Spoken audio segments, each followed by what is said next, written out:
गुरुर्ब्रह्मा गुरुर्विष्णुः गुरुर्देवो महेश्वरः गुरुः साक्षात् परब्रह्म तस्मै శ్రీ గురవే నమః. మిత్రులారా, మనం ఈరోజు డిగ్రీ సెకండ్ ఇయర్కి సంబంధించిన కొన్ని అలంకారాలను నేర్చుకుందాం. ఈరోజు దీపకాలంకారాన్ని గురించి నేర్చుకుందాం.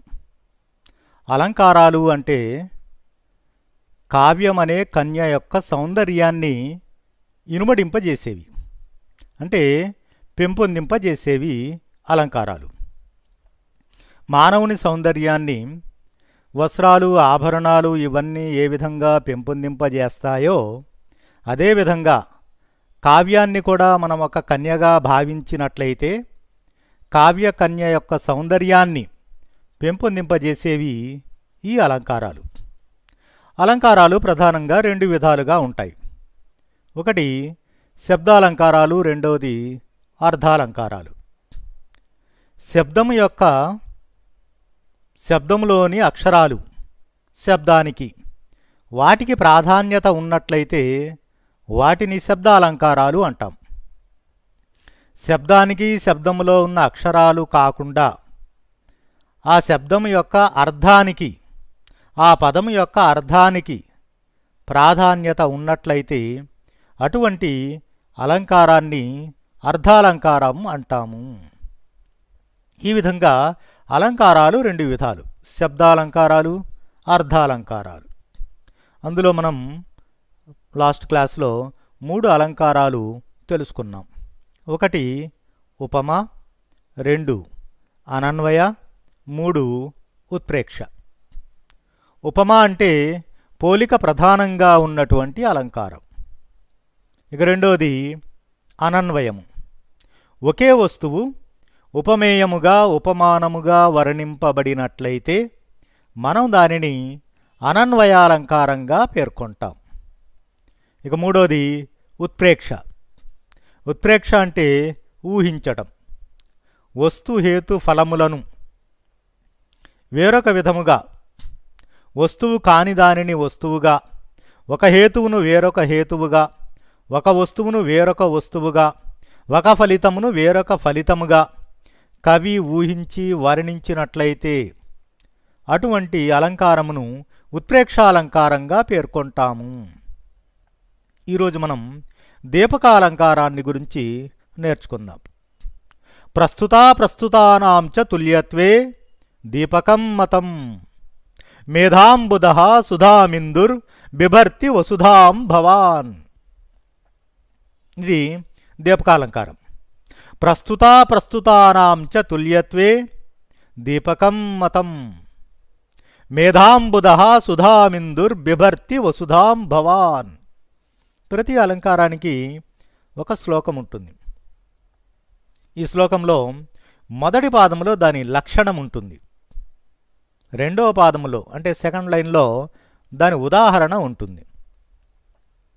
సరే, దీని అర్థం ఏందో మనం ఒకసారి చూద్దాం. ముందు పదవిభాగం చూద్దాం. ప్రస్తుతానాం చ తుల్యత్వే దీపకం మతం మేధాం బుధః సుధాం ఇందుః బిభర్తి వసుధాం భవాన్. దీన్ని ఒకసారి విడదీసినట్లయితే ప్రస్తుత ప్లస్ అప్రస్తుతానాం, అప్రస్తుతానాం, ప్రస్తుతానాం, ఇది సవర్ణ దీర్ఘ సంధి అవుతుంది. అట్లానే ఇందుః ప్లస్ బిభర్తి, బిభర్తి, ఇందుర్ బిభర్తి, ఇది విసర్గ సంధి అండి. సరే, దీని అర్థాన్ని పరిశీలిద్దాం. ప్రస్తుతానాం చ, ప్రస్తుతము అంటే ఉపమేయము అని అర్థం. అప్రస్తుతము అంటే ఉపమానము అని అర్థం. ఉపమేయము అంటే కవి ఏ వస్తువునైతే వర్ణిస్తున్నాడో మనం దానిని ఉపమేయము అంటాము. ఉదాహరణ, ఆమె ముఖము చంద్రబింబము వలె ప్రకాశించుచున్నది. ఈ ఉదాహరణలో కవి దేనిని వర్ణిస్తున్నాడు? ఆమె ముఖాన్ని వర్ణిస్తున్నాడు. కాబట్టి ఆమె ముఖము ఉపమేయము అవుతుంది. కవి వర్ణించే వస్తువు ఉపమేయము. కవి ఆ ఉపమేయమును దేనితో పోలుస్తున్నాడు? ఏ వస్తువుతో పోల్చి వర్ణిస్తున్నాడు? ఆమె ముఖాన్ని చంద్రబింబముతో పోల్చి వర్ణించుచున్నాడు. కాబట్టి చంద్రబింబము ఉపమానము అవుతుంది. కాబట్టి ప్రతి అలంకారంలో కూడా ఇవి రెండు మనం తెలుసుకోవాలి. ఉపమేయము ఏది, ఉపమానము ఏది, ఆ రెండిటికీ ఉన్నటువంటి తేడా ఏంటో కూడా మనకు తెలియాలి. కవి ఏ వస్తువునైతే వర్ణిస్తున్నాడో, సబ్జెక్ట్ ఆఫ్ ది కంపారిజన్, అది ఉపమేయము అవుతుంది. రెండవది, దేనితో పోల్చి వర్ణిస్తున్నాడు, అది ఉపమానము, standard of the comparison. So ఇక్కడ కూడా ఉపమేయము, ఉపమానము ఇవి రెండు ఉంటాయి. ఉపమేయ ఉపమానములకు తుల్యత్వే, కేవలము తుల్యత్వము మాత్రమే, సమాన ధర్మము మాత్రమే వర్ణించినట్లయితే దీపకం, దీపకాలంకారముగా పెద్దవాళ్ల అభిప్రాయాన్ని అనుసరించి మనం పేర్కొనవచ్చు. సో ఇక్కడ ఉపమేయం ఉంటుంది, ఉపమానం ఉంటుంది, సమాన ధర్మము మాత్రమే ఉంటుంది. ఆ రెండిటికి తుల్యత్వము మాత్రమే వర్ణింపబడుతుంది. దానిని పండితులు దీపకాలంకారంగా పేర్కొనుచున్నారు. తర్వాత సెకండ్ లైన్, దాని మీనింగ్ చూద్దాం. మేధాం బుధః సుధామిందుః బిభర్తి వసుధాం భవాన్. ఓ యాచకుడు రాజుగారి దగ్గరకు వచ్చాడు. రాజుగారితో ఈ విధంగా చెబుతూ ఉన్నాడండి. అయ్యా మహారాజా, భవాన్ నీవు, వసుధాం ఈ భూమిని, బుధః పండితుడు, మేధాం మేధస్సును అంటే బుద్ధిని, ఇందుః చంద్రుడు, సుధాం అమృతమును, బిభర్తి ధరించుచున్నారు. దండి ఇక్కడ యాచకుడు ఎవరిని వర్ణిస్తున్నాడు? రాజుగారిని వర్ణిస్తున్నాడు. సో రాజు ఇక్కడ ఉపమేయము అవుతుంది. రాజు ఇక్కడ ఉపమేయం. రాజుని ఇక్కడ ఎవరితో పోలుస్తున్నాడు? బుధః పండితుడు, ఇందుః చంద్రుడు, చంద్రునితో పోల్చి వర్ణిస్తున్నాడు. మహారాజా, నీవు భూమిని, పండితుడు బుద్ధిని, చంద్రుడు అమృతాన్ని ధరించుచున్నారు అంటున్నాడండి. ప్రతి అలంకారంలో మనం 3 విషయాలను తెలుసుకోవాలి. ఏమిటా 3? ఒకటి లక్షణము, రెండవది లక్ష్యము అంటే ఉదాహరణ, మూడవది సమన్వయం. ఈ 3 తెలుసుకున్నట్లయితే మనకు ఆ అలంకారం గురించి తెలిసినట్లే. ఫస్ట్ లైన్లో లక్షణము ఉంటుంది. ఇక్కడ లక్షణం చూద్దాం. ప్రస్తుతానాం చ తుల్యత్వే దీపకం మతం. ఇది లక్షణం అండి. మనం రాసేటప్పుడు ముందు శ్లోకాన్ని రాస్తాం, ఆ తర్వాత వీలైతే ప్రతిపదార్థము, ఆ తర్వాత ముందుగా లక్షణాన్ని గురించి రాయాలి. దీని లక్షణము ఏమిటి? దీని లక్షణం. ఇక్కడ 2 వాక్యాలు ఉంటాయి. ఉపమేయము ఉపమానము 2 ఉంటాయి. ఇక్కడ ఈ ఉపమేయము ఉపమానములకు ప్రస్తుతానాం, ప్రస్తుతము అంటే ఉపమేయము, అప్రస్తుతము అంటే ఉపమానము. ఉపమేయము ఉపమానములకు తుల్యత్వే అంటే సమాన ధర్మము మాత్రమే వర్ణింపబడినట్లయితే మనం దానిని దీపకాలంకారముగా పేర్కొంటాము. అదండి దీని లక్షణం, నిర్వచనం. ఉపమేయము ఉపమానములకు కేవలము సమాన ధర్మము మాత్రమే వర్ణింపబడినట్లయితే మనం దానిని దీపకాలంకారంగా పేర్కొంటాము. మరి దీనికి ఉపమాలంకారానికి ఉన్నటువంటి తేడా ఏంటి? ఉపమాలంకారంలో కూడా ఉపమేయం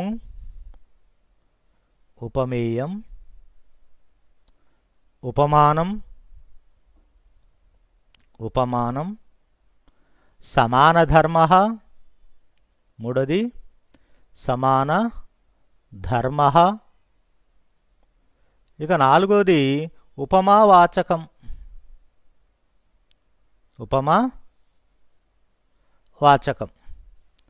ఇవి 4 ఉంటాయి. ఎక్కడ? ఉపమాలంకారంలో. ఉపమేయము అంటే వర్ణించే వస్తువు, ఉపమానము అంటే పోల్చే వస్తువు, సమాన ధర్మ కామన్ క్వాలిటీ, సమానంగా ఉండేటటువంటి ధర్మం. ఉపమావాచకం అంటే పోలికను తెలియజేసే పదం. ఈ 4 ఉన్నట్లయితే మనం దానిని ఉపమాలంకారంగా పేర్కొంటాము. ఇది మనకు తెలిసినటువంటిదే. మరి దీపకాలంకారంలో కూడా ఉపమేయము ఉంటుంది. అంటే సబ్జెక్ట్ ఆఫ్ ది కంపారిజన్. రెండోది ఉపమానము కూడా ఉంటుంది, స్టాండర్డ్ ఆఫ్ ది కంపారిజన్. మూడోది సమాన ధర్మ, కామన్ క్వాలిటీ, ఇది కూడా ఉంటుంది, సమాన ధర్మ. ఉపమా అలంకారములో ఉపమావాచకము ఉంటుంది. ఉపమావాచకము అంటే పోలికను తెలియజేసే పదము. ఈ పోలికను తెలియజేసే పదము ఉపమా అలంకారములో ఉంటుంది. కానీ దీపకాలంకారములో ఈ పోలికను తెలియజేసే పదము ఉండదు. అదేంటి తేడా? Very simple. ఉపమా అలంకారములో పోలిక ఉంటుంది, దీపకాలంకారములో పోలిక ఉండదు. అంటే పోలికను తెలియజేసే పదము ఇక్కడ కనపడదు. కేవలము సమాన ధర్మము మాత్రమే వర్ణింపబడుతుంది. ఉపమాలంకారములో కూడా సమాన ధర్మం ఉంటుంది, దీపకాలంకారములో కూడా సమాన ధర్మము ఉంటుంది. కానీ అక్కడ ఉపమాలంకారములో పోలికను తెలియజేసే పదము ఉంటుంది, కానీ ఇక్కడ పోలికను తెలియజేసే పదము ఉండదు. ఇది ప్రధానంగా ఉన్నటువంటి తేడా. ఇది మనం గుర్తించాలి. అంటే ఆమె ముఖము చంద్రబింబము వలె ప్రకాశించుచున్నది అంటే ఉపమాలంకారము అవుతుంది. మరదే దీపకాలంకారం అయితే ఆమె ముఖము చంద్రబింబము ప్రకాశించుచున్నవి. ఆమె ముఖము చంద్రబింబము ప్రకాశించుచున్నవి అంటే ఉపమేయము ఉంటుంది, ఉపమానము ఉంటుంది, సమాన ధర్మము ఉంటుంది. కానీ ఉపమావాచకము ఉండదు. ఆ విధంగా ఉపమావాచకము లేకుండా, పోలికను తెలియజేసే పదము లేకుండా కేవలము తుల్యత్వము, సమాన ధర్మము మాత్రమే వర్ణించినట్లయితే అటువంటి అలంకారాన్ని దీపకాలంకారముగా మనం పేర్కొంటాము. ప్రస్తుతానాం చ తుల్యత్వే దీపకం మతం. సో మనం లక్షణం ఏం రాస్తాం? ఉపమేయము ఉపమానములకు సమాన ధర్మము మాత్రమే వర్ణింపబడినచో అది దీపకాలంకారము అగును. తర్వాత దీని ఉదాహరణ మేధాంబుధ సుధామిందుర్బిభర్తి వసుధాం భవాన్. ఓ యాచకుడు రాజుగారి దగ్గరకు వచ్చి చెబుతున్నాడు, మహారాజా నీవు భూమిని, బుధ పండితుడు, మేధాం మేధస్సును బుద్ధిని, ఇందుహు చంద్రుడు, సుధాం అమృతమును బిభర్తి ధరించుచున్నారు. ఇది ఉదాహరణ. ఓ రాజా నీవు భూమిని, పండితుడు బుద్ధిని, చంద్రుడు అమృతమును ధరించుచున్నారు. ఇది ఉదాహరణ, లక్ష్యము అవుతుంది. మరి సమన్వయం ఏమిటి? సమన్వయం మనం ఎలా రాయాలి? సమన్వయములో మనం ప్రూవ్ చేయాలి. లక్షణం ఏమిటి, ఉదాహరణ ఏమిటి, ఈ ఉదాహరణలో లక్షణము ఎంతవరకు ఉన్నది మనం ప్రూవ్ చేయాలండి. సరే, ఈ ఉదాహరణములో ఉపమేయము ఏమిటి? ఉపమేయం రాజు ఉపమేయం. ఎందుకంటే కవి ఇక్కడ ఎవరిని వర్ణిస్తున్నాడు? రాజుని వర్ణిస్తున్నాడు. ఎవరితో పోల్చి వర్ణిస్తున్నాడు? ఉపమానము ఎవరు? ఉపమానము బుధః, పండితుడు. పండితుడు బుద్ధిని ధరించి ఉన్నాడు. తర్వాత ఇందుః. ఇందుః అంటే చంద్రుడు. చంద్రుడు దేనిని ధరించి ఉన్నాడు? సుధాం, అమృతాన్ని ధరించి ఉన్నాడు. సో వీరిద్దరు కూడా ఉపమానము అవుతారు. బుధః పండితుడు ఉపమానం, ఇందుః చంద్రుడు ఉపమానం. పండితుడు బుద్ధిని, మేధాం బుద్ధిని ధరించి ఉన్నాడు. ఇందుః చంద్రుడు సుధాం అమృతాన్ని ధరించి ఉన్నాడు. రాజు భూమిని ధరించి ఉన్నాడు. రాజు భూమిని ధరించి ఉన్నాడు. సమాన ధర్మమేమిటి ఇక్కడ?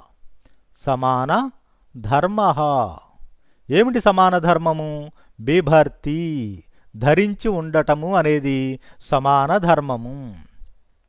సమాన ధర్మము.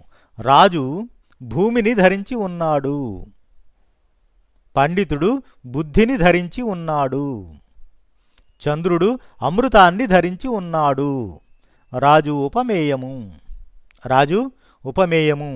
ఉపమానములు ఇక్కడ రెండున్నాయి. ఒకటి పండితుడు. పండితుడు బుద్ధిని ధరించి ఉన్నాడు. రెండవది చంద్రుడు. చంద్రుడు అమృతాన్ని ధరించి ఉన్నాడు. సో సమాన ధర్మం ఏమిటి ఇక్కడ? బిభర్తి, ధరించి ఉండటము. బిభర్తి అనేది ఇక్కడ సమాన ధర్మము. పోలికను తెలియజేసే పదం ఇక్కడ ఎక్కడా కనబడటం లేదు. పోలికను తెలియజేసే పదము ఇందులో ఎక్కడైనా ఉన్నదా? లేదు. ఒకసారి చూద్దాం మనం. మేధాం బుధః సుధామిందుర్బిభర్తి వసుధాం భవాన్. ఇవ అనే పదము కానీ లేదా ఒలే అనే అర్థాన్నిచ్చే పదము కానీ ఇక్కడ ఎక్కడా మనకు కనబడటం లేదు. ఆ పదము లేదు. ఆ పదము ఉంటే అదే ఉపమావాచకం అవుతుంది. సో ఇక్కడ ఉపమావాచకము లేదు. రాజా, భవాన్ అంటే నీవు, ఓ రాజా. వసుధాం భూమిని. బుధః పండితుడు. మేధాం బుద్ధిని. ఇందుః చంద్రుడు. సుధాం అమృతమును. బిభర్తి ధరించి ఉన్నారు. బిభర్తి అనేది సమాన ధర్మం. సో ఇక్కడ ఈ ఉదాహరణములో ఎక్కడ ఉపమావాచకము లేదు. పోలికను తెలియజేసే పదము లేదు. కేవలము సమానత్వము మాత్రమే, సమాన ధర్మము మాత్రమే, తుల్యత్వము మాత్రమే వర్ణింపబడినది. కామన్ క్వాలిటీ మాత్రమే చెప్పబడినది. కాబట్టి ఇది దీపకాలంకారము కాగలదు. కాబట్టి మనం సమన్వయంలో క్లియర్గా రాస్తాం. ఈ ఉదాహరణలో భవాన్ రాజు ఉపమేయము, బుధః పండితుడు, ఇందుః చంద్రుడు, ఇవి రెండు ఉపమానములు. వీరిద్దరు కూడా ఉపమానములు. ఈ రెండు పదములు. రాజు భూమిని ధరించి ఉన్నాడు. పండితుడు బుద్ధిని ధరించి ఉన్నాడు. ఇందుః చంద్రుడు సుధాం అమృతాన్ని ధరించి ఉన్నాడు. చంద్రుడు అమృతమును ధరించి ఉన్నాడు. కాబట్టి ధరించి ఉండుట అనేది ఇక్కడ సమాన ధర్మము. సో ఉపమేయము, ఉపమానములకు సమానత్వము మాత్రమే, సమాన ధర్మము, తుల్యత్వము మాత్రమే వర్ణింపబడినది. కావున ఇది దీపకాలంకారము కాగలదు. ఇదంతా మనం ఎక్స్ప్లెనేషన్, వివరణ సమన్వయంలో రాస్తాము. అదండి. కాబట్టి చాలా ఈజీగా మనం దీనిని గుర్తుపెట్టుకోవచ్చు. ఒక్కటే, ఉపమాలంకారములో పోలిక ఉంటుంది. దీపకాలంకారములో ఆ పోలికను తెలియజేసే పదం ఉపమావాచకము ఉండదు. ఉపమావాచకము లేకపోతే ఉపమా అలంకారమే దీపకాలంకారము అవుతుంది. అక్కడ ఇక్కడ సమానంగా ఉండేవి ఉపమేయము, ఉపమానము, సమాన ధర్మము. కాబట్టి మనం ముందుగా ఉపమా అలంకారాన్ని బాగా నేర్చుకున్నట్లయితే ఆ తర్వాత మిగిలిన అలంకారాలను చాలా ఈజీగానే మనం నేర్చుకోవచ్చు. మిత్రులారా, ఇప్పుడు మనం తర్వాత ఇంకొక అలంకారాన్ని చూద్దాం. అప్రస్తుత ప్రశంస. అప్రస్తుత ప్రశంస.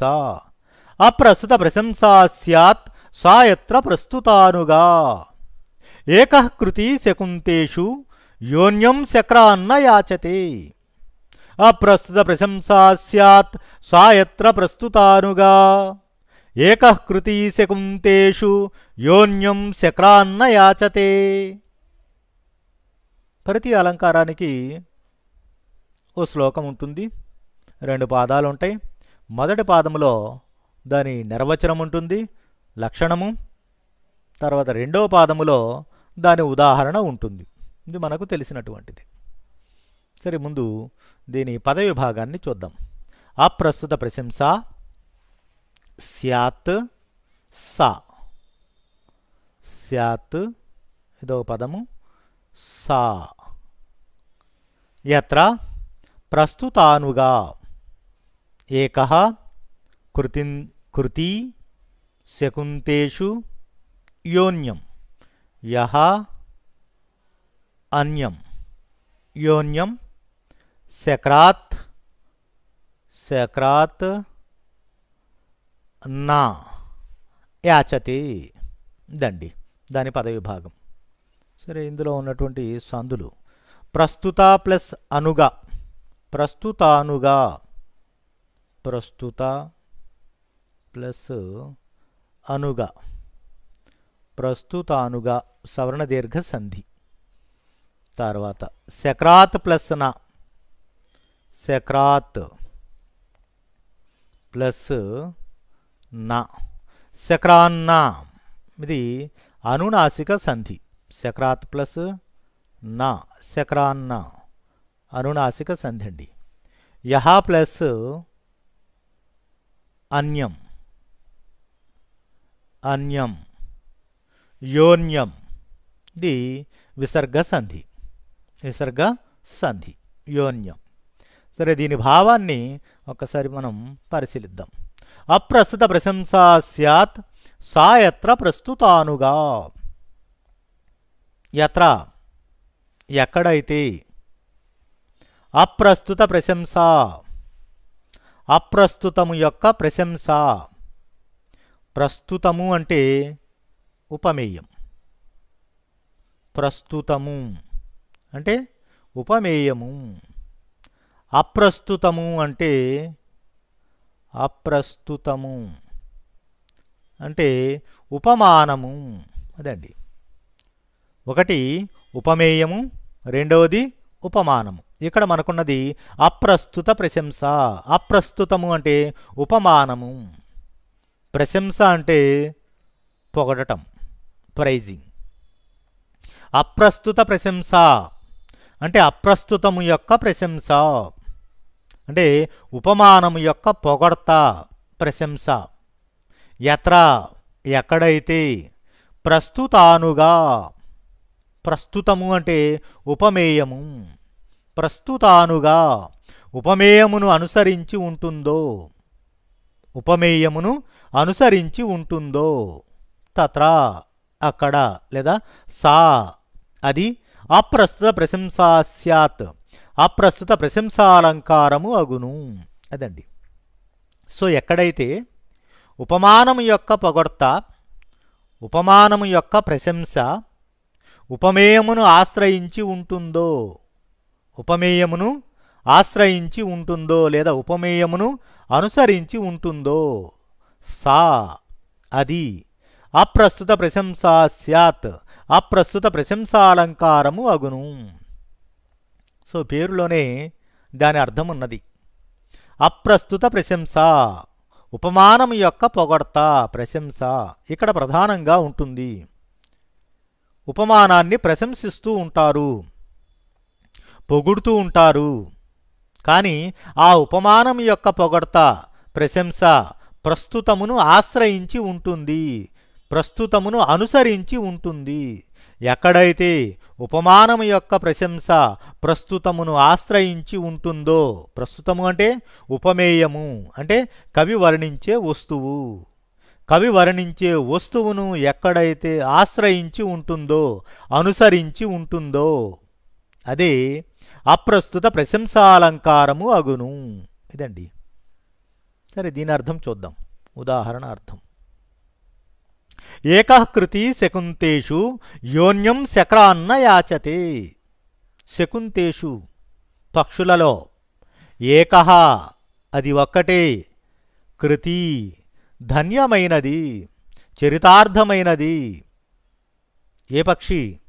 చాతక పక్షి ఒక్కటే ధన్యమైనది అంటున్నాడు. యహ ఏదైతే శక్రాత్ ఇంద్రుని కంటే అన్యం వేరొకరిని నా యాచతే యాచించదు, ఇంద్రుని తప్ప వేరొకరిని యాచించని చాతక పక్షి ఒక్కటే పక్షులన్నింటిలో ధన్యమైనది. ఇది ఉదాహరణ. ఇక్కడ చాతక పక్షి ఒక్కటే ధన్యమైనది అంటున్నాడు. చాతక పక్షి గొప్పతనమేమిటి? చాతక పక్షి వర్షపు చినుకును మాత్రమే ఆహారంగా స్వీకరిస్తుంది. వర్షపు చినుకు వర్షించేటప్పుడు, మేఘాలు వర్షించేటప్పుడు ఆ వర్షపు చినుకులు ఏవైతే ఉన్నాయో వాటిని మాత్రమే ఆహారంగా స్వీకరిస్తుంది చాతక పక్షి. కాబట్టి చాతక పక్షి వర్షం ఎప్పుడు కురుస్తుందా అని ఎదురు చూస్తూ ఉంటుంది. ఈ చాతక పక్షులు ఇవి మనకు కావ్యాల్లో మాత్రమే కనబడుతూ ఉంటాయి, విడిగా ఎక్కడా మనకు కనపడవు. చాతక పక్షి ఉన్నట్లు వర్షపు చినుకును మాత్రమే ఆహారంగా స్వీకరిస్తుందని మనం ఎక్కడా చూడలేదు, వినలేదు. మన కావ్యాల్లో మాత్రమే వింటూ ఉన్నాం, ఎక్కడా చూడలేదండి. ఇట్లాంటి జీవులు కొన్ని ఉన్నాయి. హంసలు కూడా మనం లోకంలో ఎక్కడా ఉన్నట్లు చూడలేదు, కావ్యాల్లో మాత్రం వింటూ ఉన్నాం. హంస గొప్పతనం ఏమిటి? పాల నుండి నీటిని వేరు చేస్తుంది అంటారు. ఇట్లాంటివి కొన్ని కావ్యాల్లో మాత్రమే మనం వింటూ ఉంటాం. అట్లాంటిదే చాతక పక్షి కూడా. ఈ చాతక పక్షి వర్షపు చినుకును మాత్రమే ఆహారంగా స్వీకరిస్తుంది. కాబట్టి వర్షం రాక కోసం ఎదురు చూస్తూ ఉంటుంది చాతక పక్షి. వర్షించాలి అంటే మేఘాలు రావాలి. మేఘాలు ఎవరి అధీనంలో ఉంటాయి? ఇంద్రుని అధీనంలో ఉంటాయి. మేఘాలు ఇంద్రుని అధీనంలో ఉంటాయి. ఇంద్రుడు ఆజ్ఞాపిస్తేనే మేఘాలు వర్షిస్తాయి. కాబట్టి చాతక పక్షి ఇంద్రుని మాత్రమే యాచిస్తుంది, ఇంద్రుని మాత్రమే ప్రార్థిస్తుంది. ఓ దేవుడా, మేఘాలను ఆజ్ఞాపించవయ్యా వర్షించమని. ఇంద్రుడు ఆజ్ఞాపిస్తే మేఘాలు వస్తాయి, వర్షిస్తాయి. మేఘాలు వర్షించాయనుకోండి, ఆ వర్షపు చినుకులను చాతక పక్షి ఆహారంగా స్వీకరిస్తుంది. కాబట్టి చాతక పక్షి ఇంద్రుని మాత్రమే పూజిస్తుంది, ఆరాధిస్తుంది, యాచిస్తుంది. కాబట్టి పక్షులన్నింటిలో చాతక పక్షి ఒక్కటే ధన్యమైనది, కృతి ధన్యమైనది అంటున్నాడు. ఇక్కడ చాతక పక్షి ఉపమానం. చాతక పక్షి యొక్క గొప్పతనాన్ని ఇక్కడ కవి ప్రశంసిస్తూ ఉన్నాడు, పొగుడుతూ ఉన్నాడు, ప్రైజింగ్ చేస్తున్నాడు, కీర్తిస్తూ ఉన్నాడు. చాతక పక్షి గొప్పతనాన్ని కవి కీర్తిస్తున్నట్లుగా మనకిక్కడ కనబడుతూ ఉన్నది. కానీ ఈ చాతక పక్షి యొక్క ప్రశంస వేరొకరిని ఆశ్రయించి ఉన్నది, వేరొకరిని అనుసరించి ఉన్నది. ఎవరిని? ఓ యాచకుడున్నాడు, రాజుగారి దగ్గరకు వచ్చాడు, చక్రవర్తి వద్దకు వచ్చాడు, అతనిని యాచిస్తూ ఉన్నాడు. ఈ యాచకుడు కూడా సామాన్యుడు కాడు, సామాన్యులను ఎవ్వరినీ కూడా యాచించడు. గొప్ప గొప్ప వారిని మాత్రమే, మహారాజులను మాత్రమే యాచిస్తాడు. ఎవరు? ఈ యాచకుడు. సో ఇక్కడ ఒక యాచకుడు రాజుగారిని యాచిస్తూ ఉన్నాడు. ఆ యాచిస్తూ ఉన్నటువంటి ఆ యాచకుని స్ఫురింపజేస్తూ ఉన్నది, ఆశ్రయించి ఉన్నది ఈ ఉపమానం యొక్క ప్రశంస, చాతక పక్షి యొక్క ప్రశంస ఎవరిని ఆశ్రయించి ఉన్నది? ఆ యాచకుని ఆశ్రయించి ఉన్నది. ఈ యాచకుడు ఏం చేస్తున్నాడు? రాజులను మాత్రమే యాచిస్తాడు. ఇది ఈతని గొప్పతనము. ఈ యాచకుడు అందరినీ యాచించడు, కేవలము మహారాజులను మాత్రమే యాచిస్తాడు. అది ఈతని గొప్పతనము. చాతక పక్షి ఇంద్రుని మాత్రమే యాచిస్తుంది, వేరే ఇతరులను ఎవ్వరినీ కూడా యాచించదు. అది ఆ చాతక పక్షి యొక్క గొప్పతనము. సో ఇక్కడ చాతక పక్షి ఉపమానము, యాచకుడు ఉపమేయము. చాతక పక్షి యొక్క ప్రశంస ఉపమేయము అయినటువంటి యాచకుని ఆశ్రయించి ఉన్నది. యాచకుని ఆశ్రయించి ఉన్నది. అదండి, ఎక్కడైతే ఉపమానం యొక్క ప్రశంస ఉపమేయమును ఆశ్రయించి ఉంటుందో, ఉపమేయమును ఆశ్రయించి ఉంటుందో అది అప్రస్తుత ప్రశంసాలంకారము అగును. అది అప్రస్తుత ప్రశంసాలంకారము అగును. సో దీని లక్షణము మొదట మనం లక్షణము రాయాలి. శ్లోకాన్ని రాసిన తర్వాత దీని లక్షణం ఏమిటి? ఎక్కడైతే ఉపమానము యొక్క ప్రశంస, ఉపమానము యొక్క ప్రశంస ఉపమేయమును ఆశ్రయించి ఉంటుందో, ఉపమేయమును ఆశ్రయించి ఉంటుందో, అనుసరించి ఉంటుందో అది అప్రస్తుత ప్రశంసాలంకారము కాగలదు. అప్రస్తుత ప్రశంసాలంకారము కాగలదు. తర్వాత లక్ష్యం అంటే ఎగ్జాంపుల్, ఉదాహరణ. లక్ష్యం, దీని ఉదాహరణ ఏమిటి? పక్షులన్నింటిలో చాతక పక్షి ఒక్కటే ధన్యమైనది. ఇంద్రుని తప్ప వేరే ఇతరులను ఎవ్వరినీ కూడా అది యాచించదు. ఇంద్రుని తప్ప వేరే ఇతరులను ఎవ్వరినీ యాచించని చాతక పక్షి ఒక్కటే పక్షులన్నింటిలో ధన్యమైనది, చరితార్థమైనది. ఇది ఉదాహరణ. ఇది ఉదాహరణ లక్ష్యం. మరి దీని సమన్వయం, సమన్వయం ఏమిటి? వివరణ ఏమిటి? సమన్వయం, సమన్వయం ఏమిటి? పై ఉదాహరణములో చాతక పక్షి ఉపమానము. ఇక్కడ కవి చాతక పక్షి గొప్పతనాన్ని వర్ణించుచున్నాడు. అంటే అప్రస్తుతమును ఉపమానమును కీర్తించుచున్నాడు. చాతక పక్షి ఇంద్రుని మాత్రమే యాచిస్తుంది. అంటే అది వర్షపు చినుకును ఆహారంగా గ్రహిస్తుంది. మేఘాలు ఇంద్రుని అధీనములో ఉంటాయి కాబట్టి చాతక పక్షి ఇంద్రుని మాత్రమే యాచిస్తుంది. అది చాతక పక్షి యొక్క గొప్పతనము. పక్షులన్నింటిలో చాతక పక్షి ధన్యమైనది, చరితార్థమైనది. ఎందుకనగా ఇంద్రుని మాత్రమే యాచిస్తుంది, వేరే ఇతరులను ఎవ్వరినీ కూడా యాచించదు. ఇది ఉపమానము యొక్క ప్రశంస. ఉపమానము యొక్క ప్రశంస ఉపమేయమును ఆశ్రయించి ఉన్నది. ఉపమేయము ఎవరు? ఓ యాచకుడు. ఈ యాచకుడు కూడా సామాన్యుడు కాడు.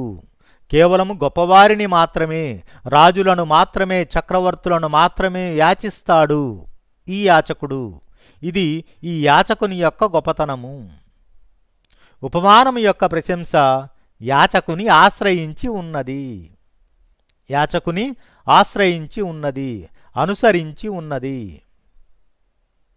చాతక పక్షి యొక్క ప్రశంస ఉపమేయము అయినటువంటి యాచకుని ఆశ్రయించి ఉన్నది, అనుసరించి ఉన్నది. కాబట్టిది అప్రస్తుతము యొక్క ప్రశంస ప్రస్తుతమును ఆశ్రయించి ఉన్నది. కావున ఇది అప్రస్తుత ప్రశంసాలంకారము అగును. ఇదండి, ఇది మనం వివరణలో సమన్వయములో రాస్తామండి. కాబట్టి అప్రస్తుత ప్రశంస, ఈ అలంకారములో అప్రస్తుతము యొక్క ప్రశంస ఉపమేయమును ఆశ్రయించి ఉన్నది అనేది రాయాలి. ఆశ్రయించి ఉన్నది లేదా అనుసరించి ఉన్నది. ప్రస్తుతమును ఉపమేయమును ఆశ్రయించి ఉండాలి. ప్రధానముగా ఈ అలంకారములో అప్రస్తుతము యొక్క ప్రశంస ఉండాలి, ఉపమానము యొక్క ప్రశంస ఉండాలి. అది మనం గుర్తుపెట్టుకోవాలి. ఇదండి అప్రస్తుత ప్రశంస అలంకారము. సరే, దీని తర్వాత ఇంకో అలంకారాన్ని మనం చూద్దాం. దృష్టాంతః చేద్బింబ ప్రతిబింబత్వం దృష్టాంతస్తదలంకృతి త్వమేవ కీర్తిమాన్ రాజన్ విధురేవ హి కాంతిమాన్. చేద్బింబ ప్రతిబింబత్వం దృష్టాంతస్తదలంకృతి త్వమేవ కీర్తిమాన్ రాజన్ విధురేవ హి కాంతిమాన్. దీని పదవిభాగం చూద్దాం.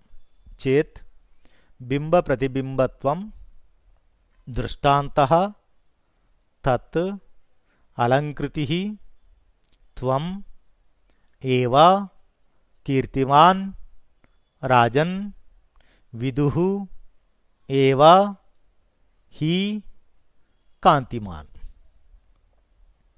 తత్ ప్లస్ అలంకృతి తదలంకృతి, తత్ ప్లస్ అలంకృతి తదలంకృతి. ఇది జస్వ సంధి అండి. తత్ ప్లస్ అలంకృతి తదలంకృతి జస్వ సంధి. అట్లానే విదుః విదుః ప్లస్ ఏవా, విదుః ప్లస్ ఏవా విధురేవా. ఇది విసర్గ సంధి, విసర్గ సంధి. అట్లనే చేత్ ప్లస్ బింబ, చేత్ ప్లస్ బింబ, చేద్ బింబ, చేత్ బింబ. ఇది జస్వ సంధి, జస్వ సంధి. అట్లానే దృష్టాంతః ప్లస్ తత్, దృష్టాంతః,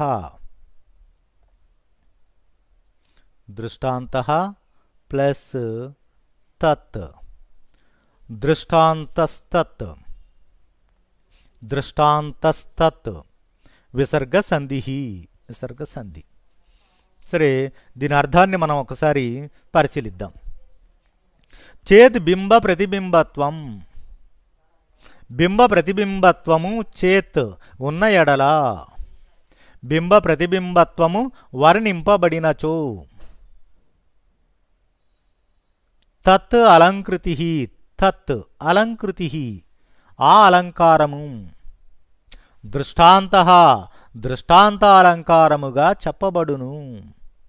సో ఎత్ర ఎక్కడ, బింబ ప్రతిబింబత్వం చేత్ బింబ ప్రతిబింబత్వము వర్ణింపబడుతుందో, తత్ అలంకృతి ఆ అలంకారము, దృష్టాంతః దృష్టాంతాలంకారము అగును.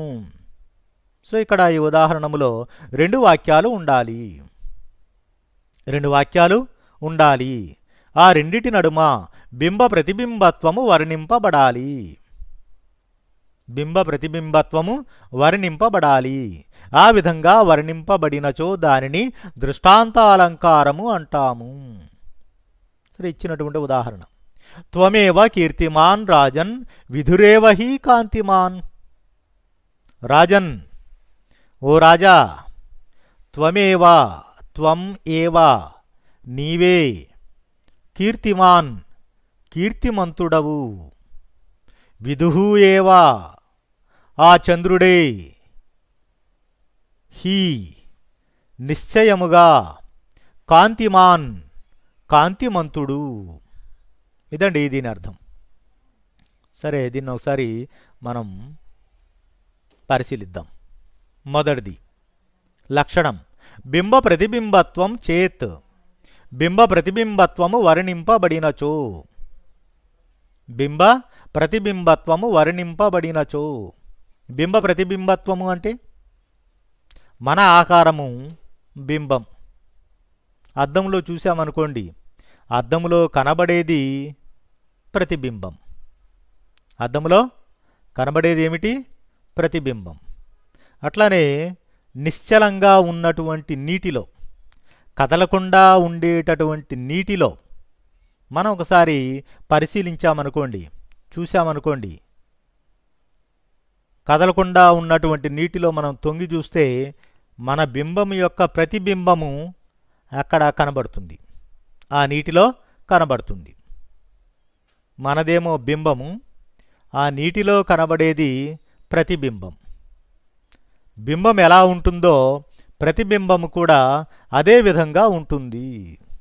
కాకపోతే కొద్దిగా చిన్నపాటి తేడాలు ఉంటాయి. బింబానికి ప్రతిబింబానికి చిన్న చిన్న తేడాలు మాత్రమే ఉంటాయి.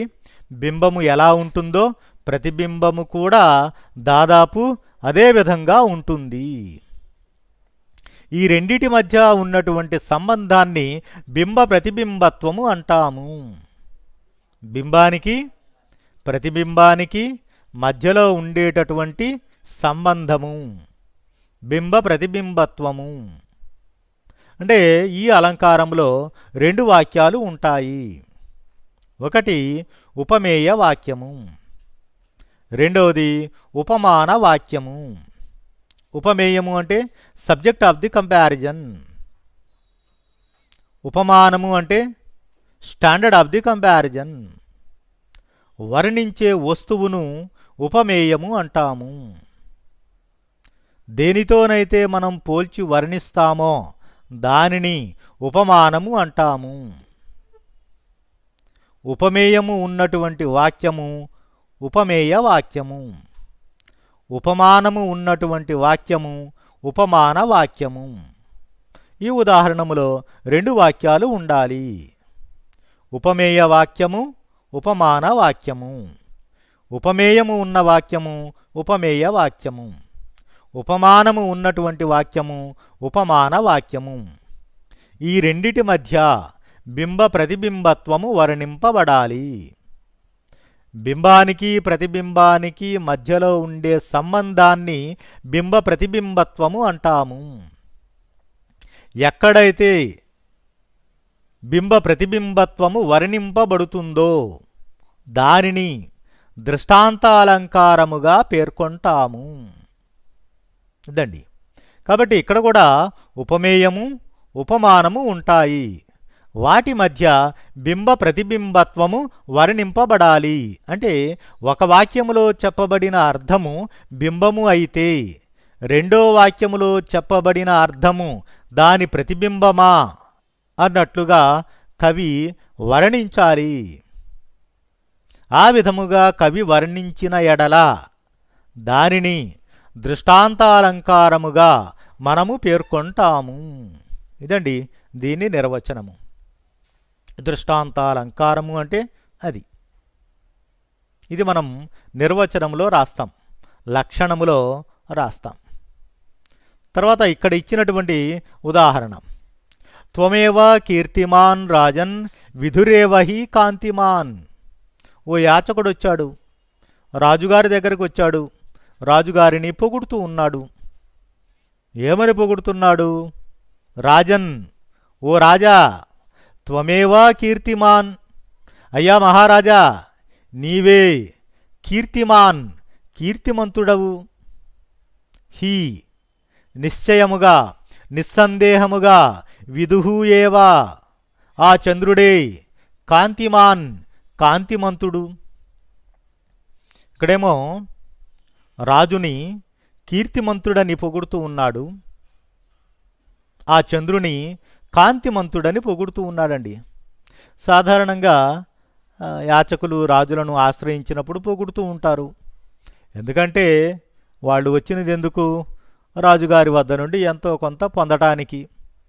కాబట్టి ఇతరుల దగ్గర నుండి మన పనులు సానుకూలం చేసుకోవాలి అంటే ముందు మన వాళ్ళు చేసే పని ఏమిటి? ప్రైజింగ్, పొగడటం. మనం అక్కడక్కడ సభల్లో సమావేశాల్లో చూస్తూ ఉంటాం, పొగుడుతూ ఉంటారు. పొగట్టం అనేది భారతీయులు ఎక్కువగా చేస్తూ ఉంటారండి. అట్లానే రాజుగారి దగ్గరకు వచ్చాడు యాచకుడు, రాజుగారిని గొప్పగా పొగుడుతూ ఉన్నాడు. ఏమని పొగుడుతున్నాడు? ఓ రాజా నీవే కీర్తిమంతుడవు, కీర్తిని కలిగినటువంటి వాడు కీర్తిమంతుడు. గొప్ప కీర్తిని సాధించాడు ఆ రాజుగారు, కాబట్టి అతనిని కీర్తిమంతుడు అని పొగుడుతూ ఉన్నాడు. గొప్ప కీర్తి, పరిపాలన బాగా చేయటం వలన కానీ, రాజ్యాన్ని బాగా విస్తరించటం వలన కానీ, ప్రజలను కన్నబిడ్డల వలె చూసుకోవటం కానీ, ప్రజలకు ఎటువంటి ఇబ్బందులు రాకుండా చూసుకోవటం, శత్రువుల దాడి నుండి ప్రజలను కాపాడటము, పంటలు బాగా పండేటట్లుగా, ప్రజలకు ఎటువంటి ఇబ్బంది లేకుండా, కరువు కాటకాలు లేకుండా, సుఖ సంతోషాలతో ప్రజలందరూ బ్రతికే విధంగా రాజు రాజ్యాన్ని పరిపాలిస్తూ ఉన్నాడు.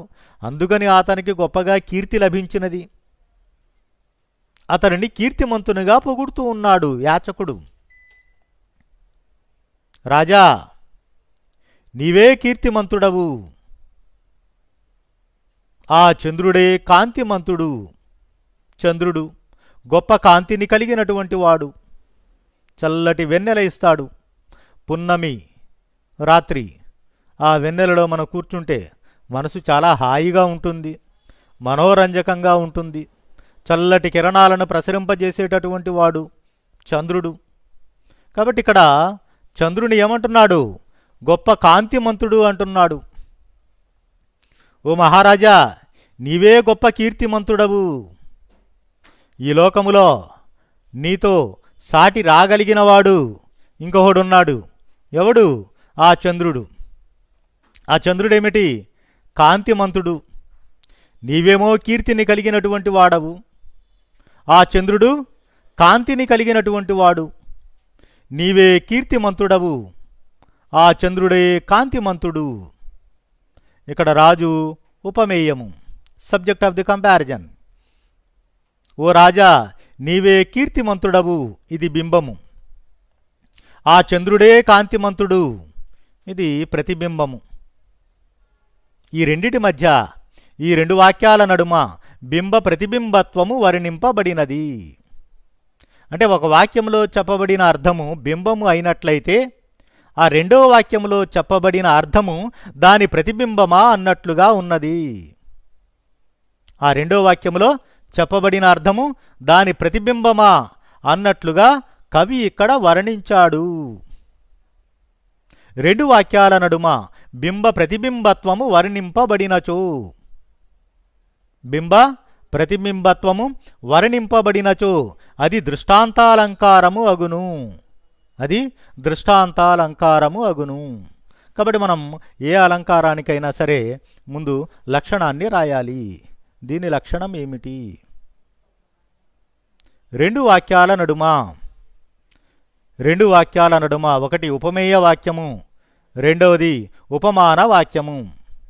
రెండు వాక్యాల నడుమ బింబ ప్రతిబింబత్వము వర్ణింపబడినచో దానిని దృష్టాంతాలంకారముగా మనము పేర్కొంటాము. ఓకే, దీని ఉదాహరణ లక్ష్యం. లక్ష్యము ఉదాహరణ ఏమిటి? ఓ రాజా, నీవే కీర్తిమంతుడవు, ఆ చంద్రుడే కాంతిమంతుడు. దీని యొక్క ఉదాహరణ. రాజు ఉపమేయము, ఉపమేయముతో ఉన్నటువంటి వాక్యము. ఓ రాజా, నీవే కీర్తిమంతుడవు, ఇది ఉపమేయ వాక్యము.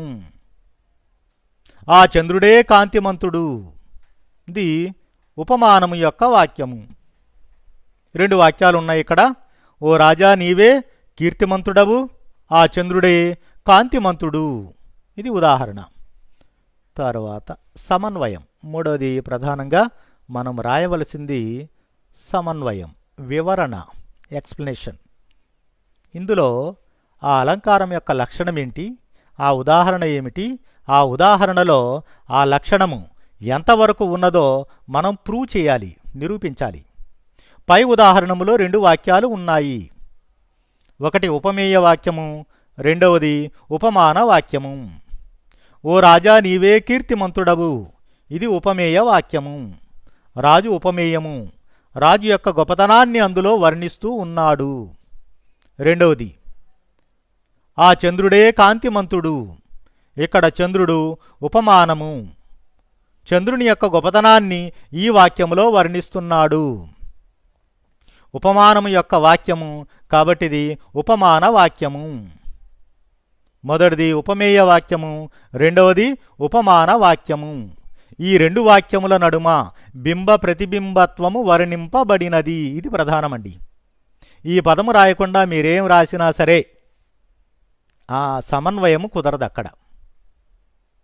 రెండు వాక్యముల నడుమ బింబ ప్రతిబింబత్వము వర్ణింపబడినది. ఒక వాక్యములో చెప్పబడిన అర్థము బింబము అయితే రెండో వాక్యములో చెప్పబడిన అర్థము దాని ప్రతిబింబమా అన్నట్లుగా ఉండాలి. కాబట్టి లక్షణములో కూడా మనము బింబ ప్రతిబింబత్వము అనే పదాన్ని రాయాలి. సమన్వయములో కూడా బింబ ప్రతిబింబత్వము ఇక్కడ వర్ణింపబడినది అని రాయాలండి. రెండు వాక్యముల నడుమ బింబ ప్రతిబింబత్వము వర్ణింపబడినది. కాబట్టి మనం దీనిని దృష్టాంతాలంకారముగా పేర్కొంటాము. అదండి. సో ప్రతి అలంకారానికి ముందు శ్లోకాన్ని రాస్తాం, ఆ తర్వాత దాని లక్షణము, దాని ఉదాహరణ, లక్ష్యము, మూడోది సమన్వయం. ఈ మూడు రాయవలసి ఉంటుంది. మనం ఒకసారి మనం చెప్పుకున్నటువంటివి చూద్దాం. మొదటిది ఉపమ. ఒక వాక్యంలో ముగిస్తాను వినండి. ఉపమ అంటే పోలిక. రెండోది అనన్వయం. అనన్వయము అంటే అనన్వయ, ఒకే వస్తువు ఉపమేయముగా ఉపమానముగా వర్ణింపబడటం. మూడోది ఉత్ప్రేక్ష. ఉత్ప్రేక్ష అంటే ఊహింపబడటం. వస్తుహేతు ఫలములు వేరొక వస్తుహేతు ఫలములుగా ఊహించబడటము. ఈ తర్వాత నాలుగోది దీపకాలంకారం.